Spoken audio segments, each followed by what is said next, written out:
Hey everybody, Brayden here, welcome back to a new video. Today we're going to be covering my 19th game in my Road to Chess Mastery. I am playing with the Black Pieces versus Atheray, and this is the start of a new day for this tournament. Although this is Game 4 and Game 5 were on the same day, and I felt refreshed after a very long day, the previous day and the previous game. And this is a very interesting game because this is one of the biggest reasons why I stopped playing e5. And e5 is a great opening, and let's just show the first two moves, e4, e5. I'm playing with black. e5 is a very good move. Computers love it, and a lot of top level players love it too. However, you have to be very skilled with e5 to be able to win most of your games. And it's not something that I was comfortable with because most of the time you're going to be slightly worse until you're not. And it's a very fine line because you have to play a lot of accurate moves or reasonable moves to be able to prove your advantage. And at this point in my chess playing career, I guess you could say, it was not something I was interested in pursuing further. So this was one of the biggest reasons why after this point I switched to c5. Though I don't think it was directly after this game, it was a few games later. Let's check out how this game progressed. Knight to f3, knight to c6, and bishop to b5. Okay, so I'm playing against the Ruy Lopez, something I've studied extensively as white, but not too much as black. Let's see what happens. I play a6, we see bishop a4, knight to f6, and d3. d3 is a normal move. It just prepares the taking of e5, so bishop takes b5. The one thing you can try is bishop to c5, where it doesn't work anymore because you have this queen d4 move. And we actually have explored this line before, where unfortunately d4 isn't quite working. There is some bishop b4 checks, for example, even here, where after takes, takes, and takes, and black is just much better, if not winning, in this type of position with bishop to h3. Okay, so this isn't the only thing that can happen, of course, and this isn't what happened in the game at all. Instead, after d3, I played b5 instead, but bishop c5 is a reasonable move as well, and definitely something I should have considered. But b5 is okay too. Basically, it just prevents bishop takes c6 and bishop to b3.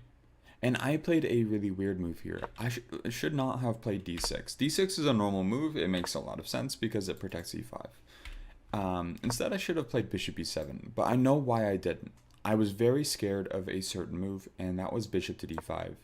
However, looking at it now, this doesn't make too much sense, because after bishop d5, I can take, and knight to b4, which is a very scary move to play, because if you can't take back this pawn, your knight's trapped. However, okay, so for example, c4, we can play pawn takes, and after d takes, then e4, and we have the d3 square for our knight, so we'll be okay. Everything's fine in this position. However, if we just go back a little bit, what if knight c3, for example?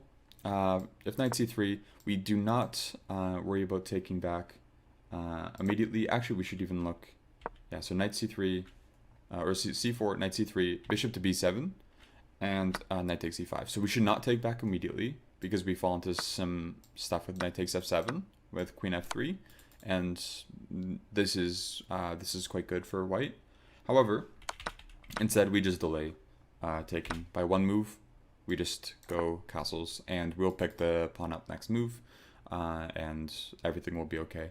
And queen f3 is not really so great because we should have, at the very least, a d6 and knight takes c2. So queen f3, even just knight takes c2 immediately. This is much better for black. We win a pawn, the exchange, and our opponent can castle. Reasonably, this is winning. So, okay, going back to the game, d6. I was scared of seeing any bishop d5s, even though, again, I'm not really sure why. So I guess I was seeing a little bit of ghosts there. Knight to g5. So remember in previous games where I was talking about hating these lines and not wanting to get into these? Well, I was just tricked into getting into one of these lines. and very unfortunate. So if we go all the way back here, instead of bishop e5, bishop c4, knight f6, and knight to g5, this is the line I was talking about in previous games. Lines that I'm very scared of, or I was very scared of before I got familiar with them. So I was very shocked here because I made sure that I wouldn't have to worry about these lines. And I was still trying to study the lines I already was playing. So studying lines I'm not playing at all doesn't make sense. So I'm out of my depth here, or I was out of my depth. And all I really knew about the position was that you play d5 and you move your knight away. And I played d5, so good, because it's the only move in the position, because they are threatening knight takes f7 and bishop takes f7. And bishop to e6 is just a terrible move, because just knight takes e6. And this is extremely good for white. They're doing amazing, and this diagonal, I'm just being absolutely killed here. So d5, pawn takes, and I should have played knight to d4. The whole thing is you don't really want to take back the pawn until you can get rid of this bishop on b3, as this can be quite a nasty piece. But instead, I did not play knight to d4. I'm not really sure why, but I should have played knight d4. Instead, I played knight takes d5. And with the lines we were seeing before, with knight takes f7, they are much stronger here. Knight takes f7, king takes f7. I was completely surprised by this. And queen to f3. I thought, actually, in this position, I would just see queen to f3. Thank you, Netflix. I thought I would just see queen to f3, and I thought this was also amazing, because I can't play knight to f6, because, well, f7 is hanging. And if I have to play something like bishop to e6, there's no way I'm okay in this position. This is absolutely atrocious, and this is near resignable here.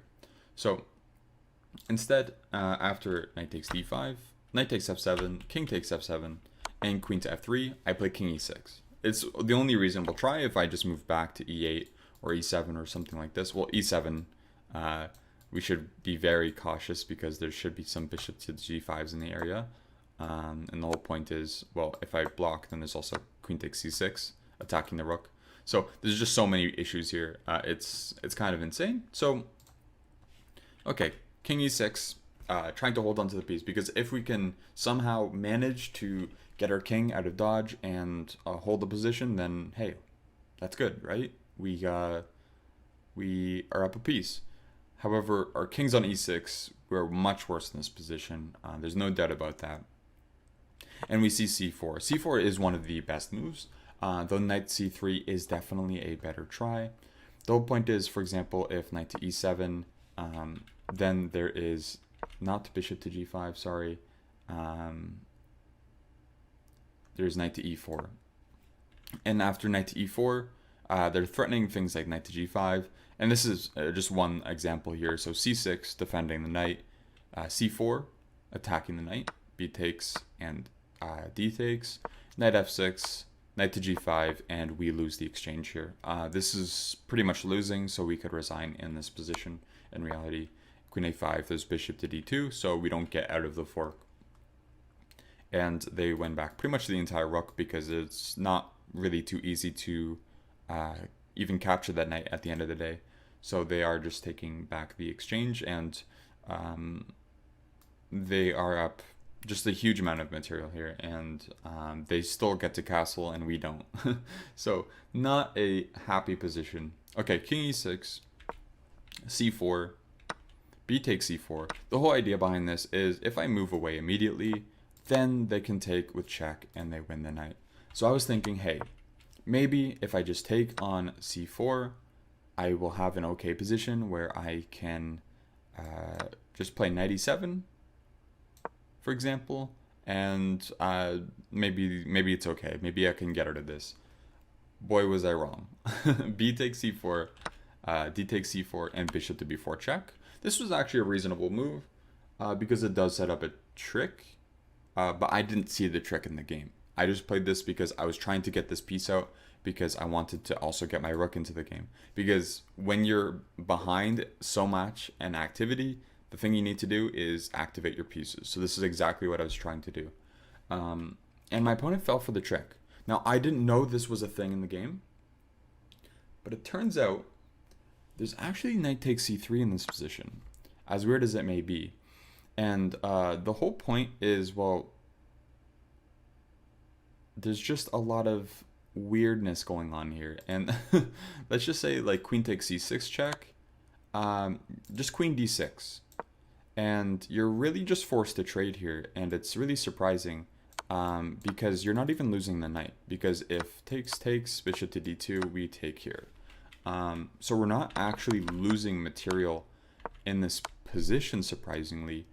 And if b takes e3, now this is the trickier one, right? So what happens after b takes c3? Do we move our bishop? Well, this is hanging. No, we actually don't move our bishop. Knight to d4, because the c3 pawn is no longer covering d4 because it's pinned because of the king. Surprising. And now we can get rid of the strongest minor piece in white's position. Queen takes a8 doesn't make sense because bishop takes c3, and we should be able to take a1. If bishop d2, we can actually just take that, and knight takes b3, we win the rook. We're actually winning this game. So there's a lot of lines here. Basically, this is an even position after this move. Surprisingly, like it's kind of insane, but this is about an even position. And after knight to d4, there's moves like c5 check, for example, and in reality, this should be even though it makes no sense as to how. But it's still a playable position. Like the pins are gone, the minor piece is gone. It's a lot more reasonable to play this position than it was to play the positions before it. So okay, at least we have some semblance of what's going on now. And even though it's still a crazy position, there's still a lot of play, which here there's not really any hope at all. So that's unfortunate. But okay, bishop b4, knight c3. I played bishop takes c3 check. And this is unfortunate because now it's not really any hope at all. There's no hope in the position. Pawn takes and knight d to e7. And now we'll see the finishing blow. I thought I was okay here because I got rid of the pin. But after c5 check, there's not really any great moves for me. For example, if king d7, there's this amazing move bishop to f7. And the whole point is that the king is cut off, and there's threats of queen to d3. So can't go for this, unfortunately, and have to go for knight to d5. And now I'm just back in the pin, and things aren't happy anymore. So bishop g5. What? Bishop g5? The whole point is, if I take it, then bishop takes d5, or queen takes d5. Like, both are good.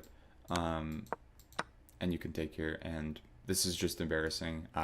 We are now even material, except my opponent is up a pawn, and I'm stuck in the center of the board. This is just losing. There's no way to there's no way around it. So unfortunately, that's the case.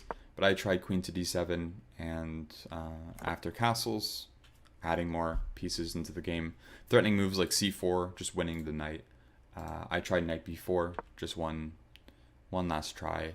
You never know, right? But unfortunately, after c takes, even though now there's no c4, I was hoping maybe bishop b7 would hold, but I missed the crucial move, queen to g4 check. And now I'm losing my queen, and the game is over. So I got absolutely demolished in this game. And I did not want to experience pain like this in the future, so I gave up e5 shortly after, and I was much happier with my Sicilian. But I thought this was an interesting game nonetheless, and I hope you guys did enjoy, and I will see you guys in game 5. Thank you for watching, and I'll see you then.